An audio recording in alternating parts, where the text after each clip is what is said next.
Hit it! That's what I'm talking about. Wait! Okay, now, from the beginning. Hit it, boys.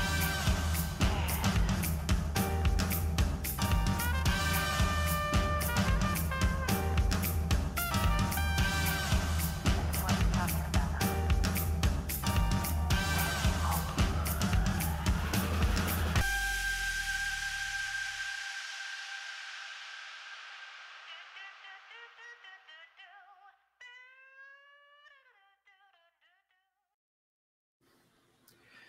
Hey everyone, welcome into The Arena, a multi-platform gaming news podcast. This is episode 146. I'm your host, Expat, along with my co-hosts, Burley of Burlyman Gaming and Turn-Based Carl. You guys got enough coffee in you?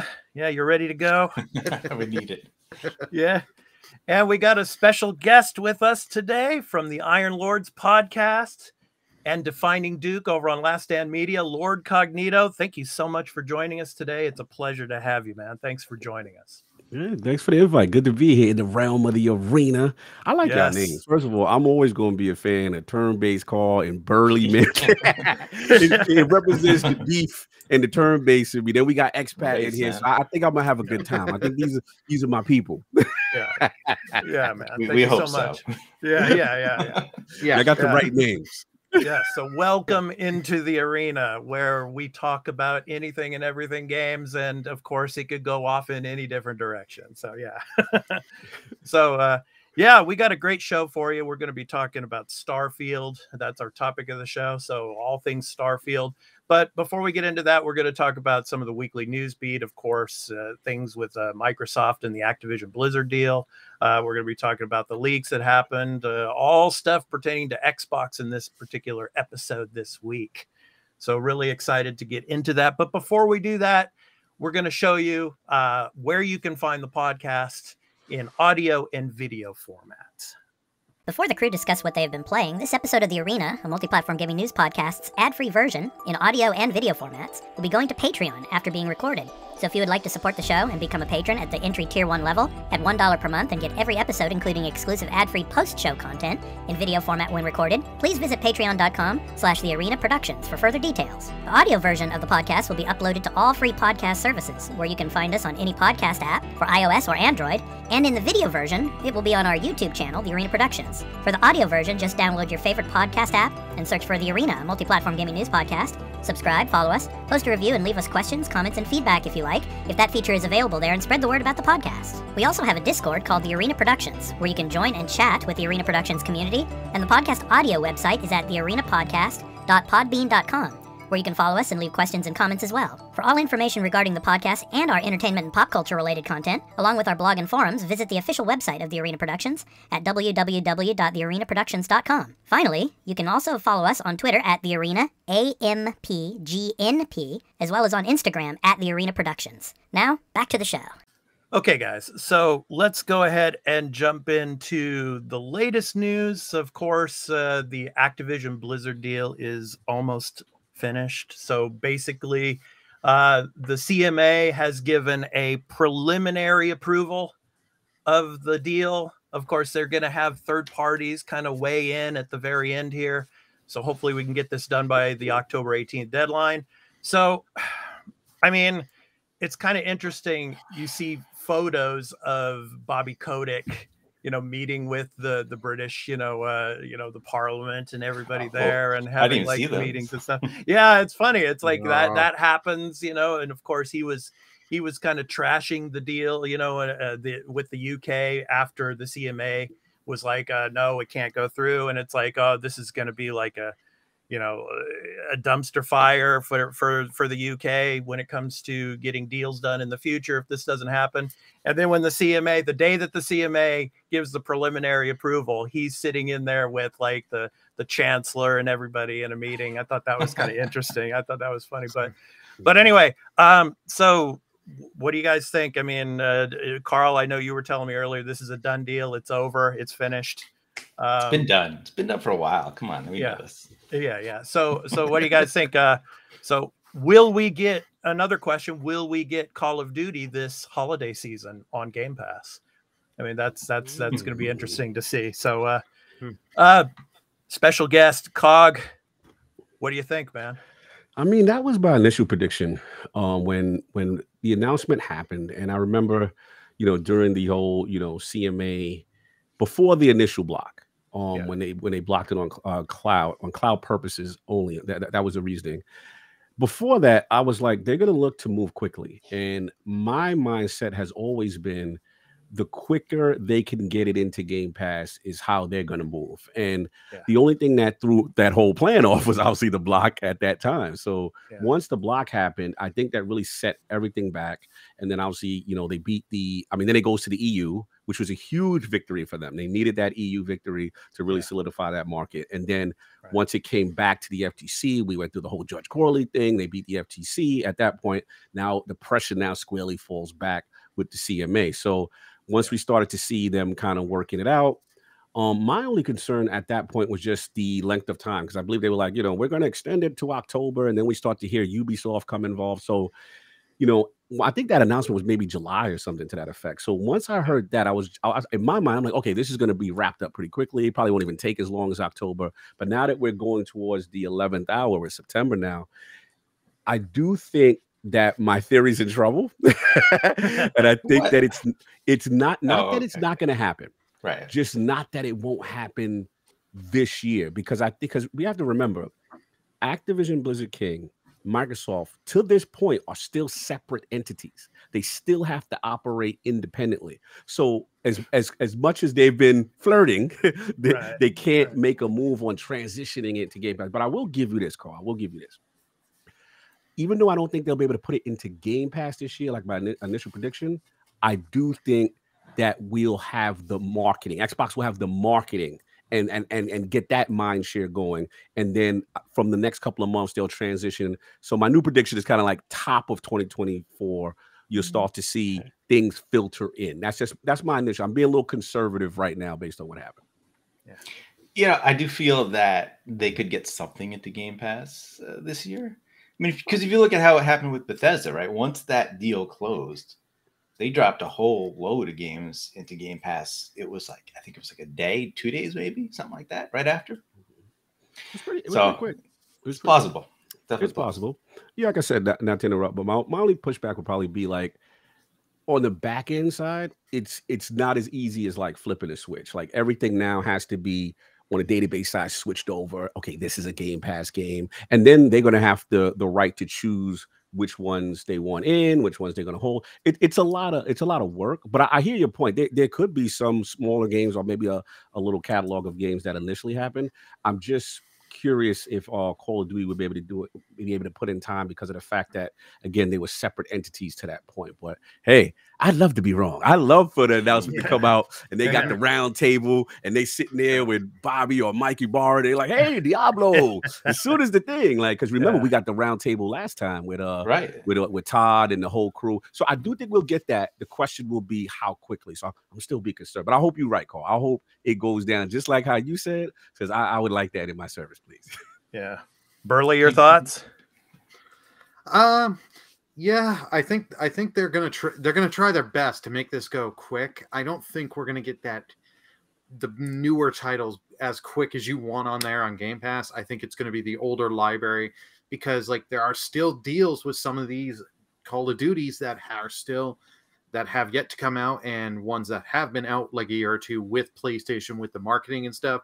So I'm sure there's some dates on that. You're not going to get Modern Warfare 2 or Modern Warfare 3 right away on Game Pass.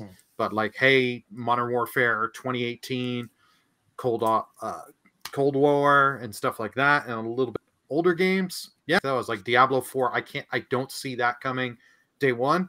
Love to be proven wrong, but it's just a matter of what I think Diablo 4 needs a little boost. Okay, people are not very happy about the service side of it. It does, because season 1 has kind of, from someone that has played the game, season 1 kind of just came and it just went down. Season 2, people are hoping with the whole new mechanic with season 2 is going to bring back players, and it is interesting, but like they need to do stuff with the whole battle pass, because of in the first one for season 1, you didn't even get, if you spent all that time grinded all the way to level 100, you didn't get enough of the currency to buy one thing on the shop. So a lot of people were like brutal. me, I was like, why do I care about the battle pass? I don't care if I'm not really gaining anything from it. What's the point in sitting and sinking time into it? Yeah, I hear you. Yeah, you got to figure they gotta get some Call of Duty game in there, right? By the end of the year. Come on, there's like 1,000 of them. Just get something in there. Oh yeah, I'm sure you'll get like the original Modern Warfare trilogy, 1, 2, and 3, and like Black Ops and stuff like that. Those ones I think will go easily, and maybe like the remasters of Modern Warfare that they put out on Xbox and PS4 and Xbox One and PS4, those could come. But I don't think like Modern Warfare 2 and like Modern Warfare 3, I've seen people say Modern Warfare 3 is going to be day one Game Pass. I'm like, I think it's too hard at this point, and I'm sure Sony still has that marketing deal with them, so they're not gonna. I'm sure there's some stuff to block that. You know, it would be really interesting, guys. You know, they're talking about these third parties. They're going to chime in before the final decision is made. Yes. Is Sony one of those third parties? I mean, could you just imagine Sony saying, no. There's something else about that cloud gaming. No, we don't like that. No, it can't go. It'll be like Phoenix Ace Attorney. We vehemently object. Yeah, exactly. Objection. Objection. That kind of energy. Yeah. It'll be interesting to see. Sony already bent the knee, right? They signed the deal. Come on. Yeah. They know it's inevitable. Yeah, it's inevitable at this point. They signed the deal. They may have sealed. They're not still gonna. They're not gonna give up. You're a fool. You're a fool if you think otherwise. They're still gonna try. They're still going to try and delay the deal as much as they can from taking in, because they're going to want Modern Warfare 3 is the big holiday game in November. They're going to really want to push for the marketing. They don't want it to go for Game Pass. They want to try and push it and be like, remember, best experience for us, PS5. Yeah. Because they would be heavily marketing a game owned by their direct competitor. Yeah, that's the thing. Yeah. It really puts them in a tough spot. I honestly think, I do agree with Carl. I think they have bent the knee at this point, because, you know, prior to that, we've heard nothing but Jim Ryan stating, we will not sign your deal. We don't care what we have to do to block your deal. And I think the FTC was the breaking point. Once that happened, they kind of folded. And at that point, you know, we saw Sony has signed the deal kind of thing. So at that point, I think they know it's inevitable. And I think they're kind of ramping up in a post. We don't have Call of Duty. We don't have that marketing kind of work, because I do think Microsoft will be aggressive with the marketing. I do think that. I think that will change hands as soon as this is closed. My only difference was just like, I don't know how fast it'll go into actually Game Pass and the infusion of those games in the Game Pass, but marketing is huge, because you have to let your base know this is the new home of Call of Duty. You have to let the casual base know, you know, that Xbox logo. Because let's be real, there's a lot of, you know, gamers who are not like us, who are not hardcore. They just see Hogwarts and oh, you can only play that on PlayStation, right? Hogwarts Legacy. Oh, you can only. That's a lot of the mind share that Sony has, and Microsoft is it's to their benefit to change that immediately and say, hey, you could get this and then the Series S. That's why I think this is such a huge deal, because when the infusion of games does happen, it's going to be transformative, because I know those guys. I know those guys that just buy the Call of Duty, the Madden, the 2K, just those one or two games a year. And now to associate it with Xbox and Game Pass is going to be huge for them. Even out here in Japan, Cog, I mean, Call of Duty is big. Yeah. I mean, even that mobile version of Call of Duty, you had millions of people playing that game out here. I mean, so yeah, Call of Duty, it's even out here in Asia, it's going to be big. So that could push a lot of Game Pass subscribers out here too. So shall see. Yeah. So let's go ahead and get into the leaks. I mean, I just want to briefly go into them a little bit. So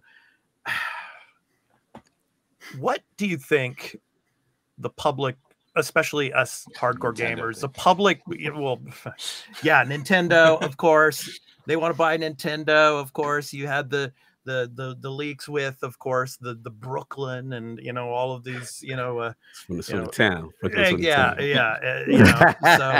I mean, yeah. So, and then of course, with the Bethesda games coming forward, but I mean, what do you think will be the public perception of this like a year from now?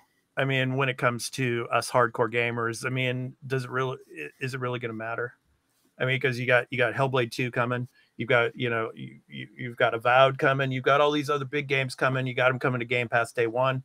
You know, it's like, yeah, okay, well, Phil Spencer, yeah, he fantasized and he dreamed about buying Nintendo. Of course, every company CEO probably fantasizes and dreams about buying Nintendo. Really, you think? No, I agree with you. Yeah. I've been getting, who wouldn't want to have Nintendo, dragged right? because of this, because I agree with your mindset. So I mean, I think, you know, in the age of social media we're living in, Cog, you and I, we probably remember the days when we didn't have all this social media and stuff, and you know, the type of age we're living in now. Yeah, we all OGs. I like that. Yeah. Okay, there we go. So, but I mean, you know, it's like next year, this is all going to be forgotten, I think. I mean, you know, okay, yeah, sure. I mean, yeah, all this stuff leaked. Yeah, I mean, all the hardware, you know, okay, they might have to do some slight revisions here and there. They didn't talk about a handheld. I'm sure we're probably going to get a handheld at some point. Tears. Yeah, maybe. So, I mean, what do you think the public perception with us hardcore gamers, and then those that are maybe not hardcore gamers, but what do you think the public perception will be in, say, a year from now about all these leaks? You know, the ramifications. Will there be any real massive ramifications for all of this? Yeah, Carl, I'll start with you on this one. What do you think, man? Yeah, you know, I honestly, when this came out, I kind of felt that it would be forgotten very quickly. I mean, it's a big story, right? Everyone's going to be talking about it, which, you know, I mean, is that bad? Everybody's talking about Xbox. I mean, that's because, again, all the things that came out, all the leaks, pretty much all of it's positive. There isn't really anything in there that you're like, oh, that sounds terrible. I don't like that. And this is the Nintendo thing, right? Some people that rubs a little bit the wrong way. But I think realistically, like if you look at the language used, like it's, you know, it's not like we're definitely going to do it. And, you know, it's like we want it. Yeah, of course we wanted to. Who would, yeah, like you said, who wouldn't want to, right? So yeah, like this stuff is, you know, yeah, I think the fact that the consoles leak is probably the biggest thing, because that is a physical thing that you have to sell next year. Yes. And now everybody already knows, like, does that hurt sales in some way? Maybe. I don't know, a little bit. I mean, this model doesn't have a disk drive. So like, if you still want that disk drive model, this isn't really going to stop you, but it's a lot better. It's got a lot better features. And most people, as we know, don't really care about physical media anymore, sadly. Yeah. Shout out to Randall Thor over at Xbox 2 podcast. And Cog, you were on there today, and I heard him say, it was like 5 a.m. out here in Japan. I was like waking up, and I turned it on for just a brief minute or two, and he's talking about this, as you can see here in the image. He's calling it like a trash can. A trash can cylinder. I mean, it's like, come on, man. Disrespectful. Right, that's Rand. I mean, I love him. I mean, it's Love awesome. Rand. I mean, look, but they already did that. I already saw the images of the Xbox Series X now as a trash can, right? The little Photoshop of the trash on the top. It's already been done. Not gonna hurt us. Yeah, and there you go. There's the controller there. That's a pretty sweet looking simple. controller there. Yeah. Mm-hmm. So, Now, I thought it was funny that people saying like it looks like he's wearing pants, which yeah, it's kind of silly. Now I can't unsee that. Same. Like now I've got the visual. That's hilarious. yeah. I'm not feeling that, but design labs, you can color it however you want. It'll be whatever. Yeah. Mm-hmm.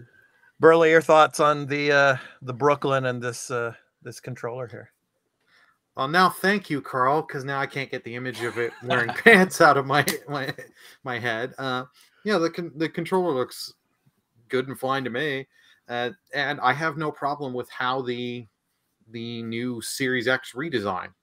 It's people will forget about it in 3 weeks from now, the most people, and then when they gets officially announced, shown off more next year, people will go, oh, okay, people can decide because they're two different units, two different sizes. And like you said, sadly, most people don't care about physical media anymore. So it's okay. It doesn't have physical media, but it's got this. It checks all of these boxes that I'd rather have, having the bigger storage and all that, and having the USB-C port. And who knows? You never know. In the future, they could sell out by USB-C, you could have a HDD or Blu-ray drive, plug in and play your physical media there. Who knows? Yeah, possible. I mean, that's the assumption with the PS5, right? Supposed slim model or whatever it's going to be, that is going to have no disk drive as a standard, and then there'll be an external. But we have yet to see if that's reality. That is true. So what do you guys think about the Bethesda games, the leaks and all, of course, Oblivion remaster, all of that? I mean, yeah. That was a lot, man. That was a lot. I think really quickly on the Brooklyn before we get into it. Look, I agree. I think this is not going to do as much damage, based on the fact that it's a slight refresh, right? It's like this slim version of the Series X. Yeah. And I think the controller is actually really revolutionary because a lot of people have been asking for haptics. A lot of people have been asking for different types of connectivity, whether it be Bluetooth outside of their proprietary stuff. And I like that lift to wake feature. So, you don't even have to hold the button, you just pick it up. And so to me, that synergizes with their long-term vision of cloud and things that they want to do as far as you don't need a console. You can play it on any device, whether it's console, screen, PC, what have you. As far as the actual thing that hurts for them is just the element of surprise, right? It would have been really cool to watch the Xbox Direct and be like, wow, they're actually, making a refresh. They lost that element a little bit, but I don't think this would be too much damage. I do think what we're about to talk about, like the Bethesda and then, seeing their plans, I feel very sad for the teams because a lot of this would have been megaton announcements that really would have resonated with a lot of people. I know people that go hard for Dishonored, right? To know that a Dishonored 3 was coming, and know, the lineup that they had in place. Now, albeit it was very late and a couple of years off on a lot of these things based on when they were supposed to drop. But like licensed IP, Indiana Jones game, Starfield DLC, Oblivion, Fallout, that's a huge one, right? So it goes to show me that Bethesda by themselves as a publisher is such a huge asset to Microsoft and their game library. And think about it. This is we're not even talking about Xbox Game Studios. We're just talking about what ZeniMax had to show. We're seeing behind the curtain on that. And it's very exciting. So I'm a big Ghostwire Tokyo fan. There you go. There's a lot of who's yellow. That's my man. Did Japan in the house? All right, bro. Japan is in the house, baby. Bro, when I was doing all of this, it was me doing this. I love those hand movements. Bro, those hand movements. I invite anybody, if you played the game and you just played it regular, there's a side mission that I feel is the best, better than the main story. It's called like Fear for the Children. And you have to do this thing in a school. And I don't want to spoil it. It's some of the best horror mechanics I've seen in a game. It has you on the edge of your seat. It's excellent. And it's one of those games, it's flawed, but you see the potential. And you're like, if they just refine it, do a couple things graphically. So I was pumped. I think Tango is highly underrated. Again, under the ZeniMax brand. We got Hi-Fi Rush to seek. So I'm pumped for what they're doing. And I think, again, it's unfortunate the teams didn't get to reveal it when they want it. And yeah, but other than that, I'm like, future's bright for what they got going on, in my opinion. Yeah, I was hoping that they would announce the Evil Within 3, but Ooh, the developer left. Yeah, but Mikami, actually, out here in Japan, Cog, it's not called the Evil Within; it's called Psycho Break. Really? That is the name of the title in Japan, the Japanese title for it. Psycho Break. I got a question for you since you're in Japan. Now, your perspective is very unique. I saw recently that Ghostwire Tokyo did like 6 million players. Like, was it received well, or was it kind of like a lukewarm reception in Japan? I'm very curious. It was received well, especially because Nakamura Ikumi-san, she was a part of the development cycle of that. Yeah, so it did get a good reception out here. And after it came to Game Pass, it got a huge reception as well. So nice. Yeah, yes, it did. So. But yeah, Fallout 3 remaster, all of that. Yeah, looking forward to those. Yeah, so, Oblivion, man. I really want to know how far they're going to go with these remasters. The Oblivion one, I'm really curious because that was my first ever Bethesda game, and that one I really enjoyed. Mine too. I put over 200 hours probably easily into the game, so it's I want to see what are they updating, how's it going to look. How what are they going to change? How much more are they going to get performance out of it to run better? Yeah, I want to know about gameplay tweaks because that game, you're going to have to upgrade some stuff. It's going to feel pretty dated. It's not quite Morrowind, level of dated, but even the way the leveling worked, where there was this like scaling that they did with the enemies. To the point where you can level yourself so much and the enemies level with you that you can make some of the missions like almost impossible. Oh yeah, that was a big problem for me. Oh yeah, so good. And then like if depending what skills you picked for your level thing, you had to go to jail to get them lowered so you could level up again. That kind of stuff. Yeah, you kind of need to update just to make it a little more modern and flow better. Absolutely. Fallout 3 is cool. That again gameplay rise, right? Like when they went to 4, they improved the shooting mechanics a lot. Right? And Starfield, we know even more. Oh yeah. It feels much better. So you would hope that they would apply some of that to that. But I still want VATS. I love VATS. One of the best in gaming, man. That's right. That's what made me fall in love with that game when I started to use VATS. But back to Tango. I think we're going to definitely see Hi-Fi Rush 2. I think that's going to be coming. Yeah, that's coming. Yeah. It's got to be. That's a must. Oh, that game's amazing. Yeah. I just love the diversity of that studio. What they're showing what they can do, and it was really cool because acquiring ZeniMax, they got a Japanese studio by proxy, right? Just by having that, and I thought that was really cool. So yeah, for sure. You never know. You never know, Cog. I mean, we might see after the Activision Blizzard deal is done, we might see something done with Sega, and we might get Atlas. Don't get my heart up, man. I'm a Sega kid. Like, don't do this to me. Hey, we're getting a lot of Sega anyway, but still, hey, I know, bro. Pretty chummy. I like that. Yeah, very chummy. Listen. I know we'll talk about that TGS, but I saw.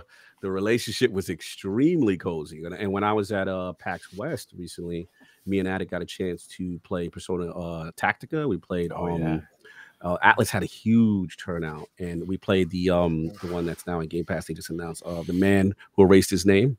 Gaiden. Yes, Gaiden. So the one thing we noticed was Xbox. Usually when you go to these shows, it's generally either PC you're playing or you're playing on PlayStation hardware. There was all Xbox hardware, unique controllers, custom controllers with Sega and Atlas, and I thought that was very interesting. And some of them playing on Xbox Series X hardware. So the relationship is very cozy. I will say that. Yeah, I watched some of the Sega TGS stream, and they were playing with Xbox controllers. Like, like a Dragon Infinite Wealth and Xbox controllers. Yeah, and having the interviews with the devs, talking glowingly about how they. On Game Pass, and you need to play this before you can start Infinite Wealth. It's really cool to see how far that relationship has improved. Yeah. I was really surprised by that day one announcement for the Gaiden game. I mean, it seems like a big game, right? And this is the next action title, right? Because they moved away from that. They went to the turn-based, which God, I love them for that.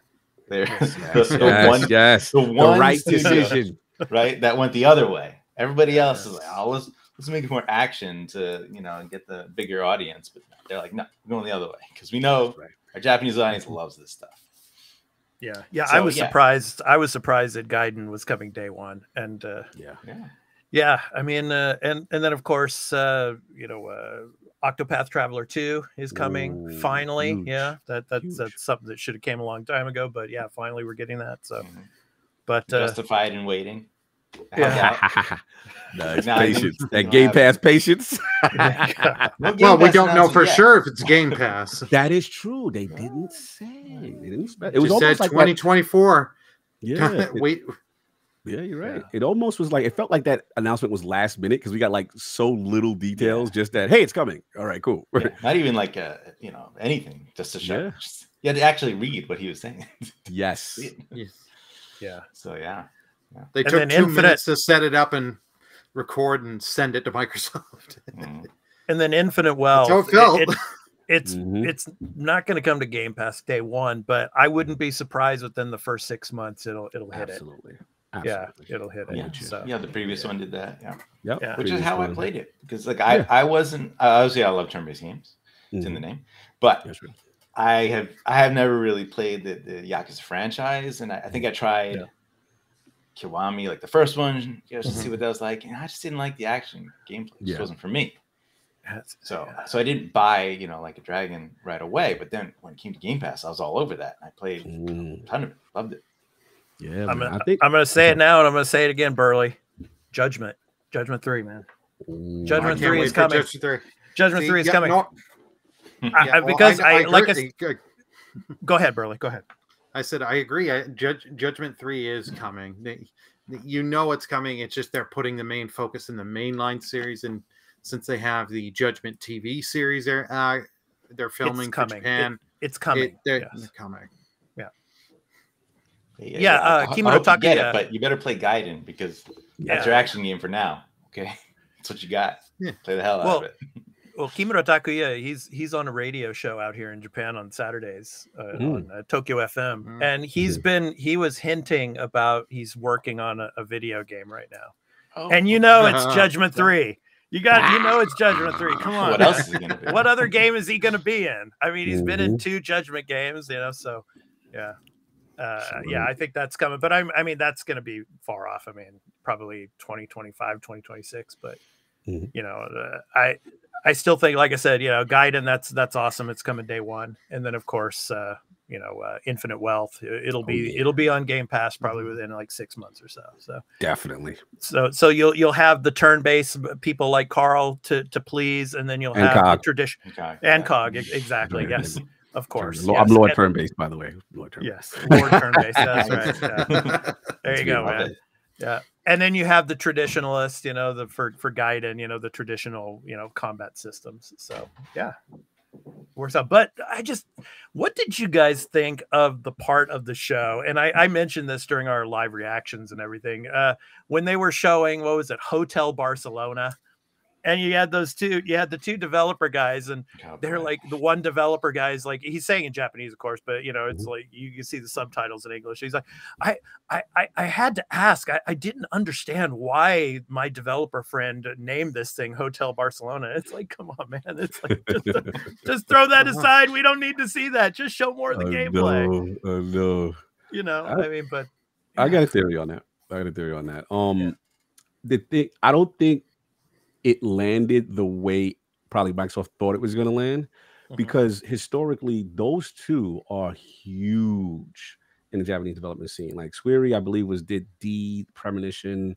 He's got a lot of things under his belt, and then Suda, with No More Heroes and this guy. These are like icons over there, and I think what it was is their Xbox is about it. Like, look, we got a game with Swery and Suda co-developing together. That'll be our mic drop moment.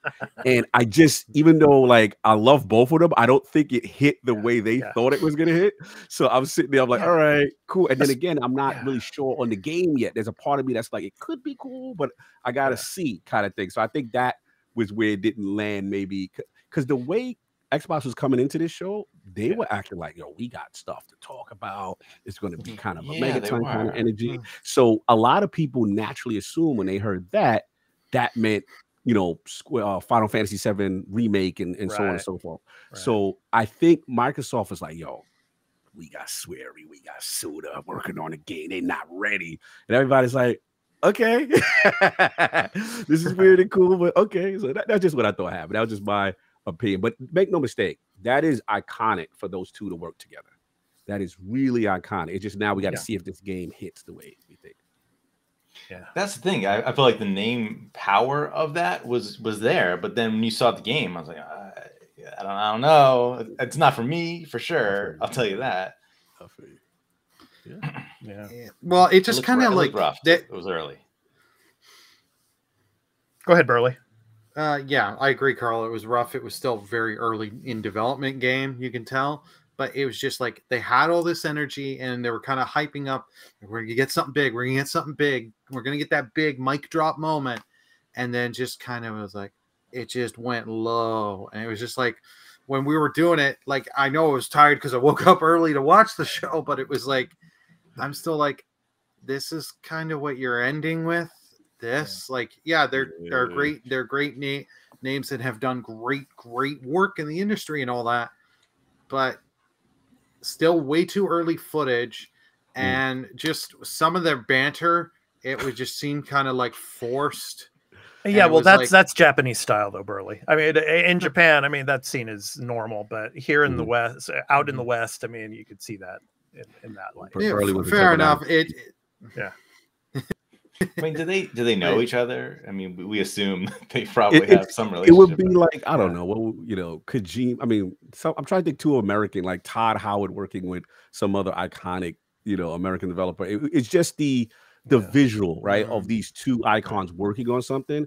And again, probably over there, people are like, oh my God, right? But for us, we're like, okay, and then the game is not explosive looking, right? So we're like, okay, right? So because you see, Burley was like, Carl is like, all right, exactly. So I totally feel what you guys are saying, because there's a part of me, I'm like, damn, it just didn't hit the way I know they wanted to hit. So maybe they could have held back a little bit on that part. Yeah. And at that time too, Cog, everybody was thinking about the leaks. Yes. You know, it's like it was the worst time for that to happen, because you had the game show presentation like hours later. You know, and it's like everybody was thinking about that. You know, all of the content creators, everybody was throwing up their videos and everything. It's like, yeah, man. And now, okay, now it's time to watch the presentation. It's like, so. I think they would have been better to maybe have just quickly, like one quick sentence and said, we know there are leaks. We will be addressing them in the near future. It's all they would have had to say. And then I think that would have set better for the tone for the whole Tokyo Game Show. So people are not being like, when are we going to get to the fireworks factory moment of when are you going to talk to us about these leaks and all this and that? No, I get it. I will give it to them though, for actually announcing a new game by, you know, very significant developers at TGS, because typically it's never anything new. It's just like, oh, you know, this game's finally coming to Xbox, or here's an update on this Japanese game. So that was nice. Yeah, no, I agree. I thought they, you know, presentation wise did a phenomenal job. And I'm going to champion them on this, because every year, you can say what you want, but like their commitment to the Japanese gaming scene, to me, and I come from, you know, like the last one I remember was like Peter Moore with like Last Odyssey and a couple of games that I remember were really, you know, vibrant. Oh, so good. And to see, such a good game. Yeah. And to see, to me, Phil and Sarah take it a step further. To me, boots on the ground, doing a conference there, even, you know, Japanese sensibilities, you know, with who they're bringing on stage, and developers speaking native language. I think they're really taking it seriously, and I like the production value of the show. You know, I just thought that what I've learned now is, which I've always wanted, my goal with them is, you cannot have these big games miss your platform. You just cannot. It's unacceptable. So what I'm liking now is they're filling in all those gaps. And it's like, okay, we're going to have the new Dragon Quest. We're going to have, the Square is we're going to get the Octopath. I know the big one was remake. In my mind, I know that's probably more of a contractual thing. I think as soon as that ends, maybe like a Deathloop and a Ghostwire Tokyo when it was on PlayStation exclusively, as soon as that contract, which we know now is like May something, right, with Final Fantasy remake, I think we're starting to see that synergy, and it's good to see, man. Especially Atlas, especially the Persona games. Like these are games that historically Xbox fans like, oh, we ain't getting that. You know what I'm saying? Like you just threw your hands up. It's never coming in. Oh well. And I think the Trojan horse is Game Pass. Developers like money, especially when they weren't doing well, kind of thing. So I mean, I've been saying now, like Final Fantasy 16. They should probably take the Game Pass bag because sales weren't as good as they hoped. Oh yeah, listen. Well, they've actually some stuff has come out and said they have hit their numbers, what they expected. Yes, they wanted it to be higher. That game ain't coming to Game Pass. Like I've said it a number of times. Like just because like Sony, they have stated Sony put money into the development. They worked with them. So Sony's locked that game up. It ain't coming to game. All right, Burley. We'll bet a case of spiritual opium. We got a bet. We got a bet. So, Cog, probably you don't know what we're talking about when it comes to spiritual opium. There was a story in the Chinese media a couple of years ago about children playing video games, and the government wanted to clamp down on it. And so in the media, some story came out and saying, the addiction to video games, it's like being on spiritual opium, right? And so they coming for gaming over there. Okay. So So we have been keeping this like a running joke on this podcast for a few years now about spiritual opium and how good it is for us hardcore gamers, and we need to have it. And of course, Burley and I and Carl, we sometimes bet on cases of just cases spiritual opium. Yeah, that's right. That's right. Because Cog, I know you're a workout warrior, and health is very important, and it is to all of us. But I mean, spiritual opium, that is number one. So that's funny. I love it. But yeah, man. I thought they did it. Shout out to Flame in the chat for lots of giving that. Net. He's a huge Octopath fan, so to see that was so cool for him because people need to play that game. Yeah. So Burley, one case of spiritual opium. It's coming again. Yeah, okay. But yeah, I mean, I just want to, before we finish this conversation and jump into Starfield, I just want to say, being out here in Japan, I've been living in Japan for 27 years now. Oh wow! And I remember the dark times for Xbox out here. Talk to them. And I'm telling you, Phil and Sarah are really they're working overdrive to trying to get more the Xbox brand more respectable out here in Japan, because during those times of the 360, there was a lot of respect lost when it came to the Xbox brand out here. And when it comes to Japan, respect is king. And I've told Burley and Carl and everybody that listens and watches the podcast for years now, going into Japanese electronic stores, PlayStation and Nintendo are front and center. Yep.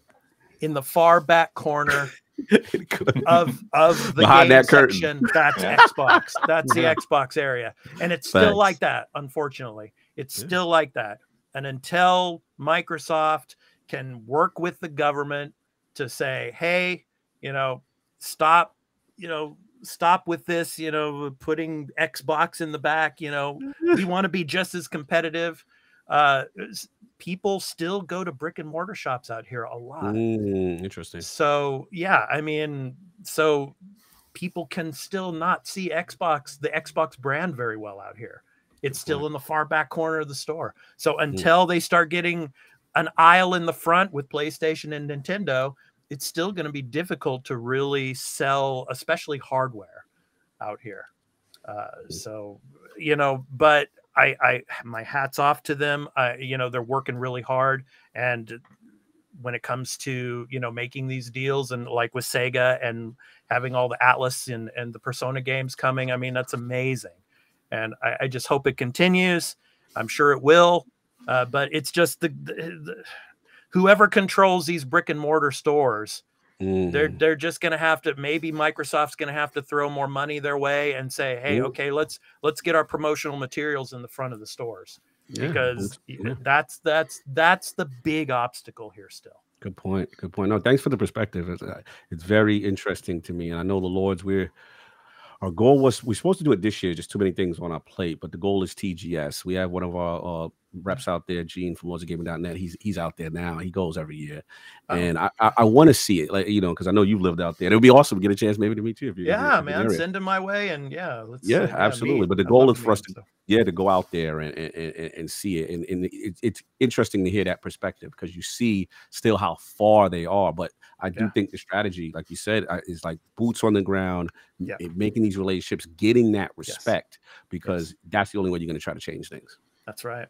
That's right. You know, because I mean, PlayStation 4 and that era and that generation, I mean, the way they marketed things and how they had all the indie games pumping out and stuff. I mean, they just dominated that generational cycle, you know, and Xbox was pretty much, you know, just nothing out here, unfortunately. But now it's picking up. I mean, with Phil coming in and getting things running, and having Sarah, you know, working on stuff. I mean, it's the last 2 years have been amazing, especially. So one of the things that always makes you sad is Expat. He'll take a picture of a banner ad, right, for a game at a Japanese store.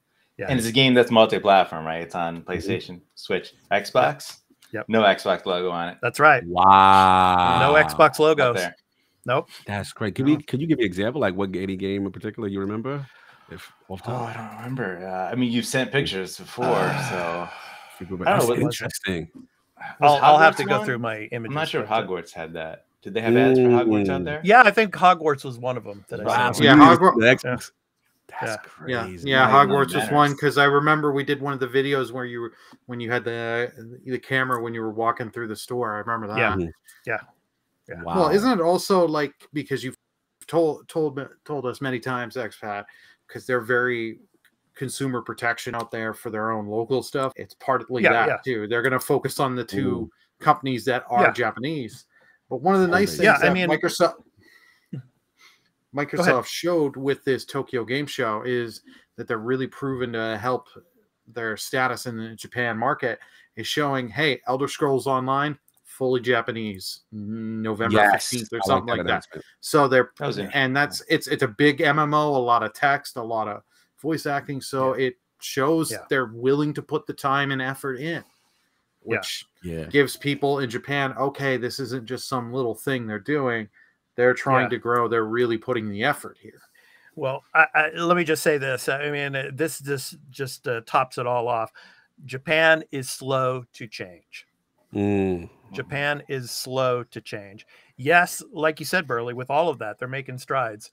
But when it comes to consumer protectionism within the government structure, for example, in America, I think I'm right here, a lot of people have Samsung TVs or Samsung, you know, products.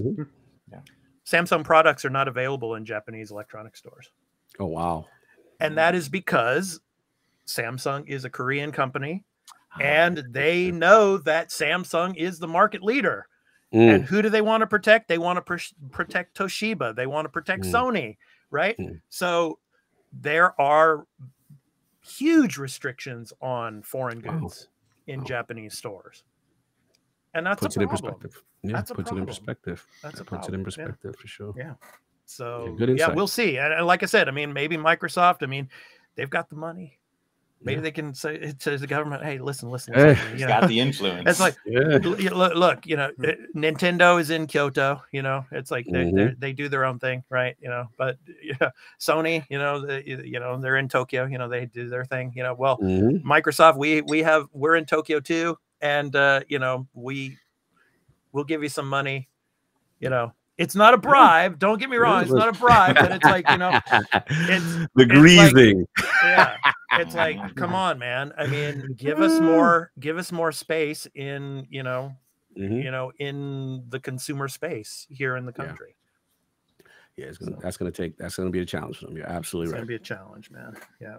So I hope so, because like I said, every week I walk to Yodobashi Camera. It's like one of the biggest electronic store chains here in Japan. And yeah, I go into the electronic section, the gaming section.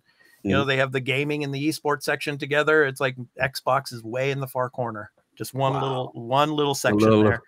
And they have the Game Pass. They have the little Game Pass, section and stuff. But yeah, that's it. I mean, everything is Nintendo. Tiny little section of games, right? Yeah. And everything is like not just by digital. 3 big aisles for Nintendo Switch games, 2 big aisles for PlayStation games, PSVR here, and that's it.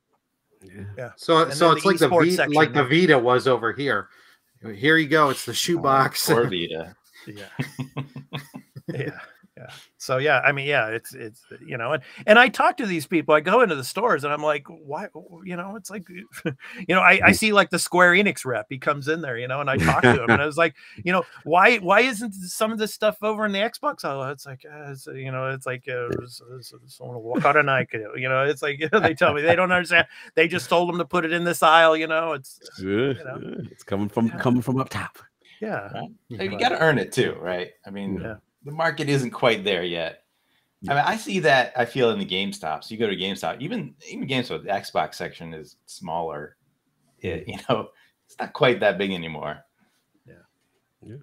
Target's still fine though. They don't care. Yeah, you got plenty of space. Target's oh man, God, I remember those days going into a Target. I mean, it's like Target was kind of like, we kind of considered. I don't know if it's different now, guys, but Target.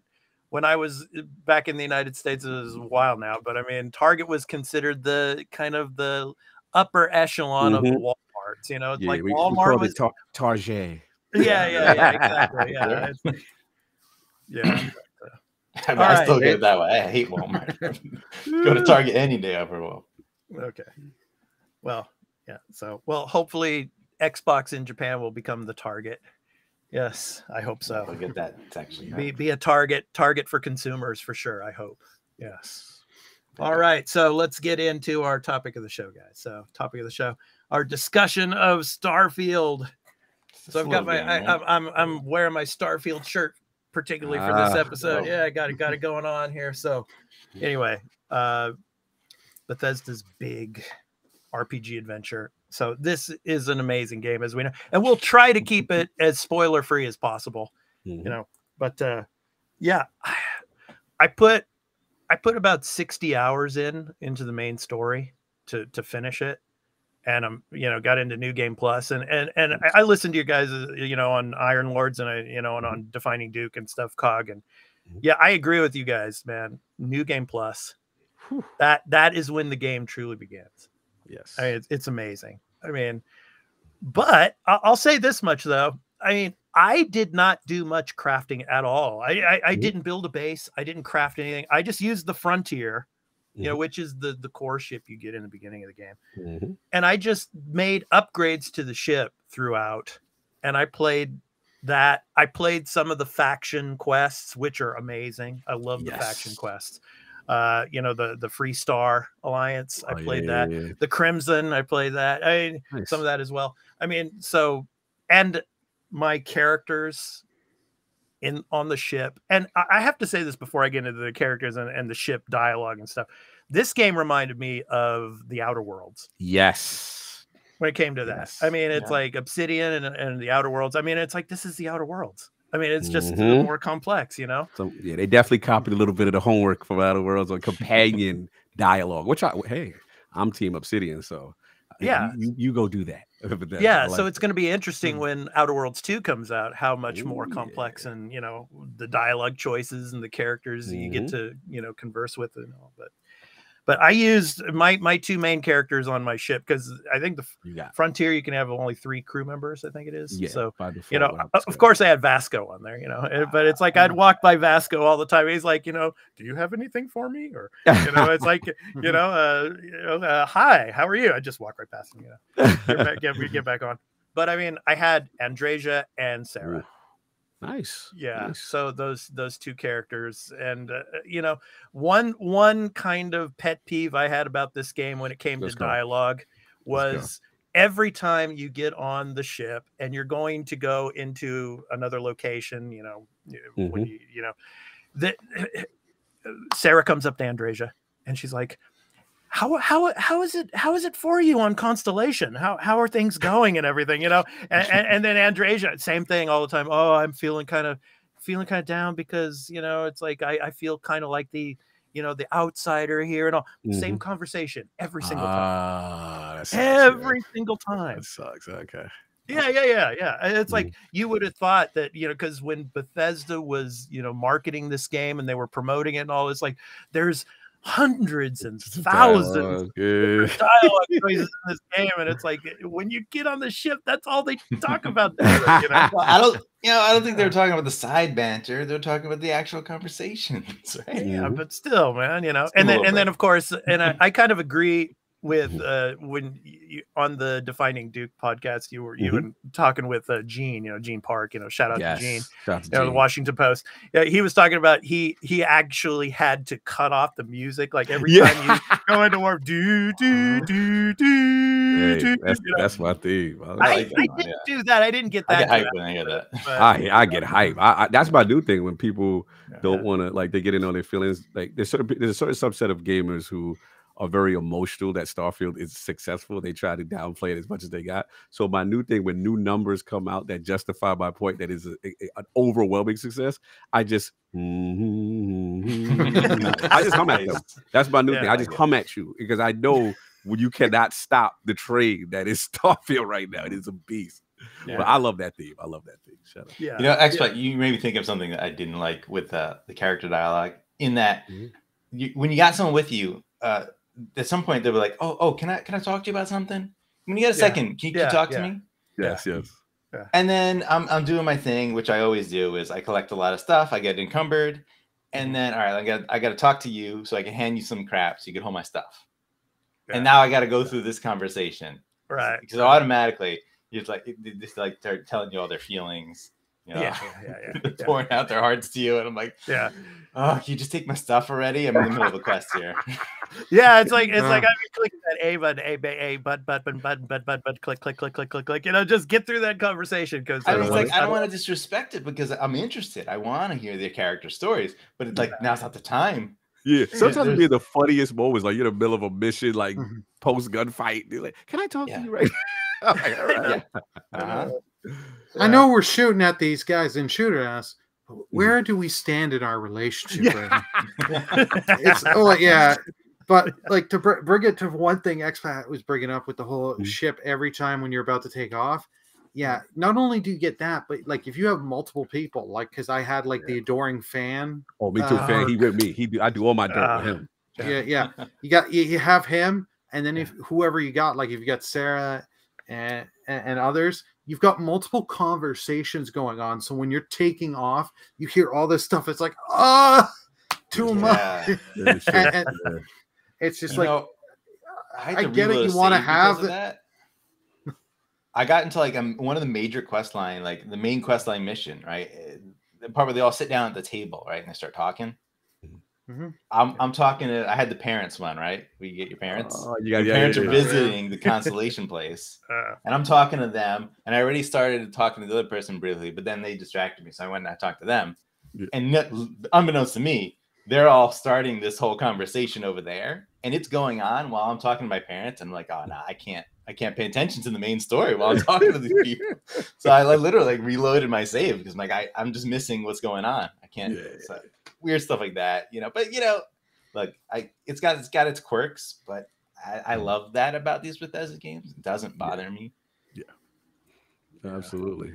Now I'm with you. I mean, like you said, Expat, like the companion system, I really felt they really improved. It's all about, to me, it opened up, like I said, once I got to New Atlantis. And I really started to go out on my own, do my own quest, things of that nature. And then I really started getting into the ship combat and ship stealing and targeting and shutting down engines and boarding, like that type of stuff. Like I really got into that a lot. And the game is really the amount of hours I'm able to sink into it, and the emergent quest lines and things that happen organically that are just so fun to me. And sometimes you'll get payoffs from things that you did earlier, much later. And it's just really cool. I remember some mission and I jumped to another system and it was like a jarbled distress call. So I'm like, all right, let me see. I go down there and there's a group of scientists that are being massacred by spacers, and the spacers like have taken over the entire planet. So it's just it's like full out war. As soon as you land, you go through and then you start going through a base and you're just seeing all these scientists brutally murdered. Like it's the most vicious quest going. You get there and then you like you free somebody, one person from Freestar Collective, another person, I believe, from the Vanguard. You get them to work together. And then the quest, like then the quest ends up. This quest is wild long. Like I did all this, and then it's like, okay, but we can't stop the spacers. They're gonna keep bringing reinforcements. Can you take it to the air? Then it becomes an air battle, and and then it comes back. It was so rewarding, and I did that quest a while ago, like weeks ago. Right, I'm playing later.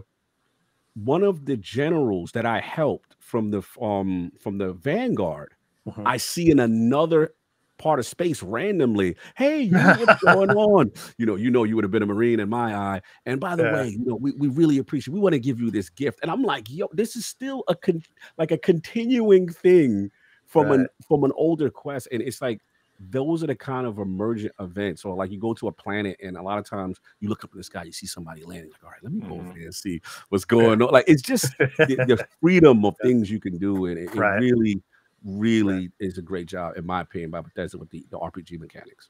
Yeah. I see a ship landing. I'm like, ooh, can I steal that? Can I steal that? He's the captain. Yeah, for sure.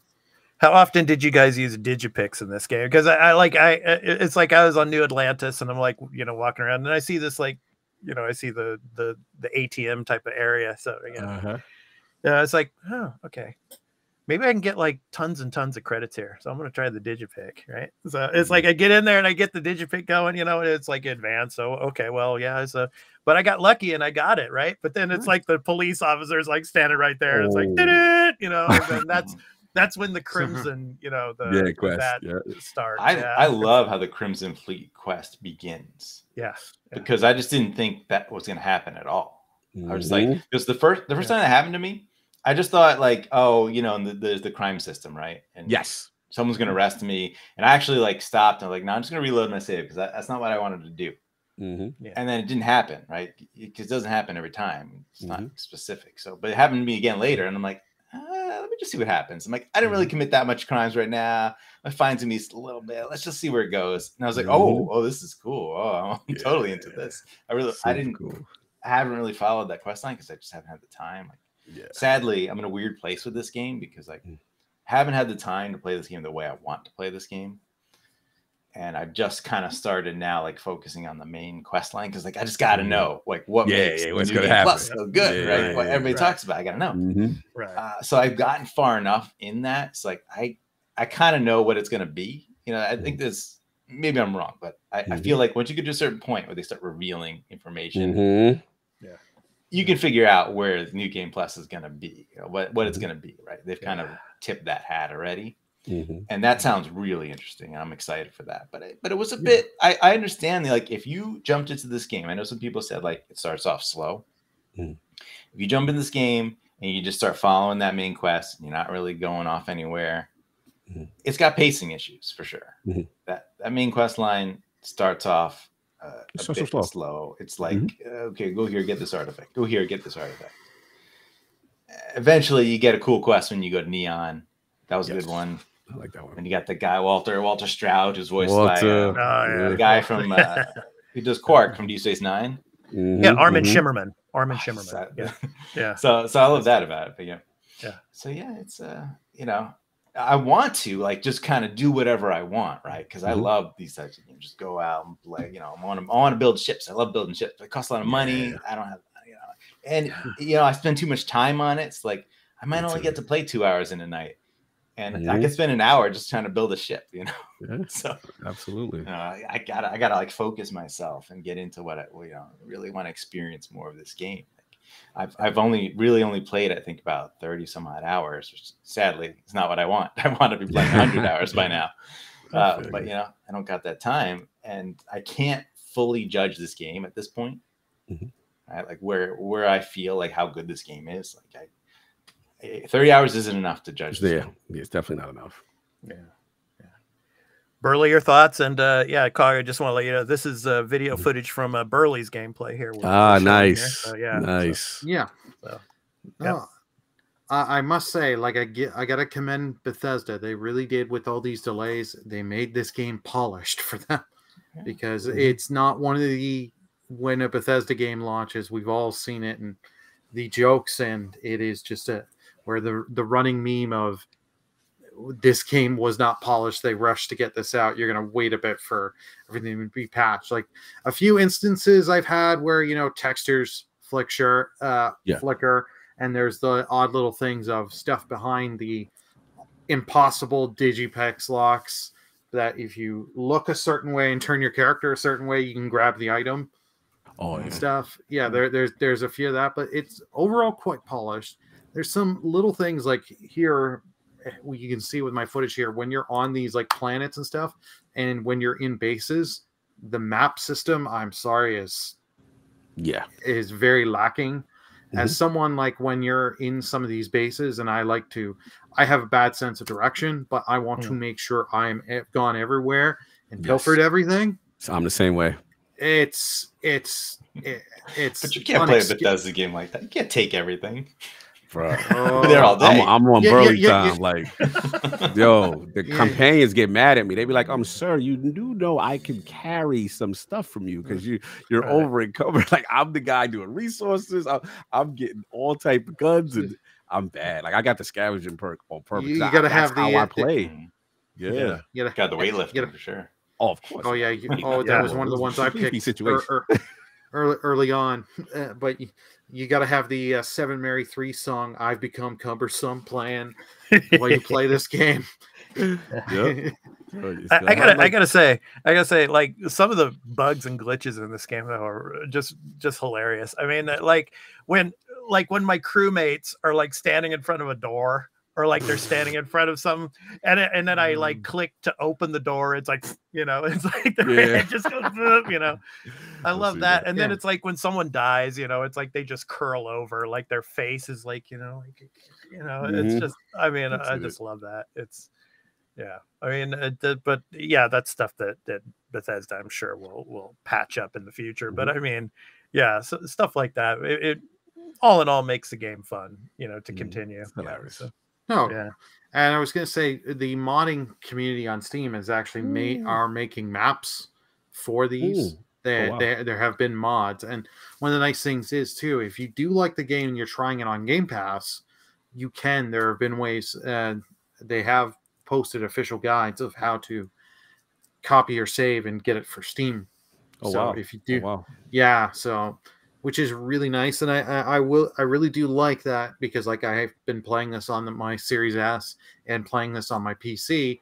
They're having the save just transition between the both of them. Love it. That is so handy. That way, I'm not. Yes. It's not like with like Nintendo or anything else where I gotta go out, exit the game, click a couple buttons, and verify and check that the cloud sync is up. It's pretty much instantaneously. And the nice thing is that when I launched it on my PC for the first time after playing it on the Xbox, I said, hold on 1 second, checking saves between both. Yep, syncing data. Yep, I love it. Yeah, it's so cool. And me as a ROG Ally user, first of all, it runs phenomenal on the ROG Ally. And to see, like I said, I boot it up, it goes through syncing data, and I'm literally right from where I was at from console. And I go between 3 devices, between XS or in my PC, my laptop, or if I'm on, playing, I'm traveling on my ROG, and it has offline potential as well. So the minute I'm playing for a couple of hours, then I get an internet connection. Just make sure I save once I have the internet connection back. Boom, go back to the Series X, right where I'm at. It's absolute to me that's the future game. Like I've always told people that I love that type of synergy. So I'm always going to be for that. Yeah, I use that a lot on State of Decay 2 because I tried playing that on PC a bit. And it just syncs right over. The interesting thing, and I don't know if you can do this for Starfield maybe one day, but there are things you can do to hack your save in the State of Decay 2 on PC. Now you can't do that on Xbox, but if you sync your data back to Xbox, that hack save, it's there. It works. Cheater. Little workarounds. Yeah. Look, there was outfits in that game that you can't earn unless it's like very specific times. You had to get them only like they were like special things that were like promotions at specific times. I was never gonna get them. I just wanted the outfit. Okay, just do what you gotta do. I mean, I heard there's little puzzles in certain situations in Starfield now that people are just running around and doing things and acquiring things. So hey, you gotta do what you gotta do. I haven't messed with outposts yet. I really would like to. I just just haven't had the time for it. Yeah. I don't know if any of you have you done outpost work? I'm sure Cog, you've played enough, so you've probably done outposts. Yeah. I've done one, and I'm generally not an outpost guy. I usually don't craft. I don't do a lot of that stuff. This game I've actually tried it, and it wasn't as bad as I thought. I just had to switch to once you put the thing down. The largest lesson that you have to buy this thing called like crew quarters. It looks like a desk, and if you don't buy that, you can't have anyone come to the damn outpost. I was like, yo, I built it. Why come how come I can't assign someone? It was driving me crazy. So I looked, I was like, okay, you got to buy that little thing that looks like a desk, crew quarters or whatever it's called. And I built a little inside thing. And the number one thing, if you do mess with it, is there's an option to, I think it's like right bumper to change the view, change it to an overhead view as opposed to the 3D in your face view.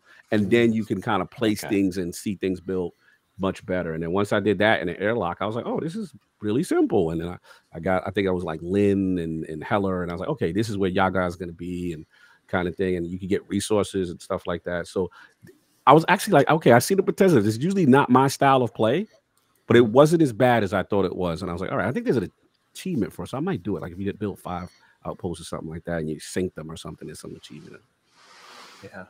I would definitely love to sink a lot of time to that if I ever get the amount of time in my life right now. I'm not there.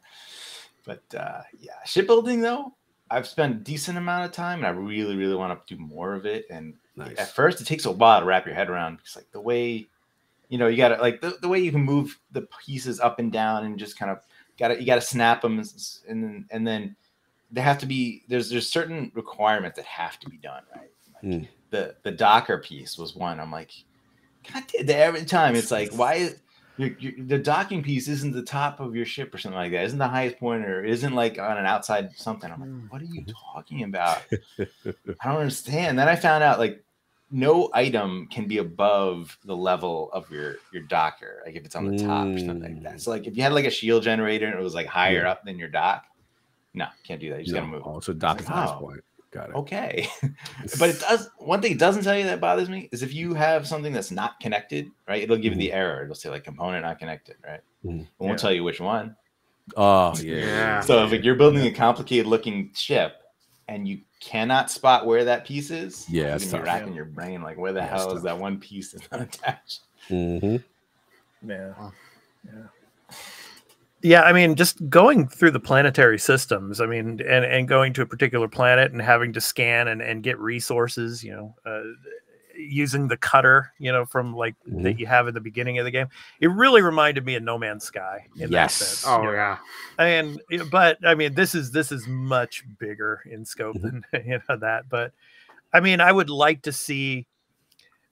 I know in your show, Cog, you were talking with Maddie about whether there would be a Starfield 2 or not.